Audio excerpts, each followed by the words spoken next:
Ada seorang manusia, sebut saja namanya A. A yang baru lulus sekolah butuh sepeda motor untuk mencari pekerjaan. Ayahnya yang seorang buruh pabrik memberikan motor bekasnya yang masih bagus untuk dipakai A mencari pekerjaan.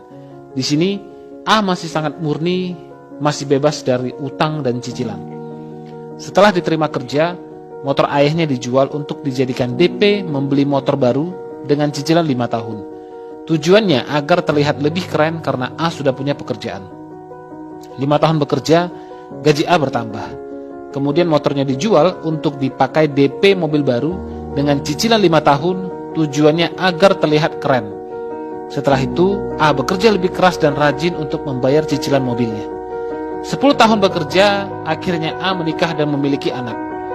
Kemudian A meminjam uang dari kantor untuk dipakai DP rumah dengan cicilan 25 tahun. Agar terlihat mapan secara finansial. Setelah itu, A bekerja makin keras dan lembur sampai tengah malam setiap harinya untuk membayar cicilan rumah dan membeli perabot untuk mengisi rumahnya yang kosong. 20 tahun bekerja, kebutuhan A semakin tinggi.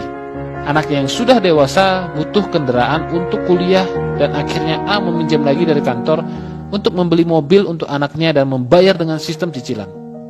Setelah 30 tahun bekerja keras, semua cicilannya belum juga lunas. Akhirnya A tetap bekerja keras untuk membayar cicilannya dan tanpa disadari usianya sudah 60 tahun saat itu.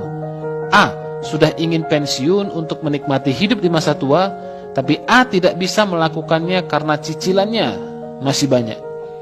Kemudian A meninggal dan utang cicilannya diwariskan pada anak-anaknya. Sampai di sini coba renungkan. Berapa banyak waktu yang A habiskan untuk membayar cicilan yang seperti tak ada ujungnya. Selesai cicilan lama, muncul lagi cicilan yang baru. Begitulah manusia. Lahir di dunia ini tak pernah menyadari untuk tujuan apa sebenarnya Tuhan menciptakan dia hidup di dunia ini.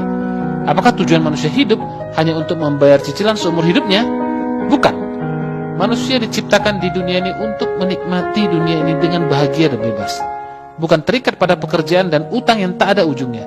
Sebab itu, yuk jauhi cicilan. Yuk jauhi utang. Hiduplah sesuai kemampuan, bukan hidup karena keinginan. Yuk, hiduplah dengan bahagia.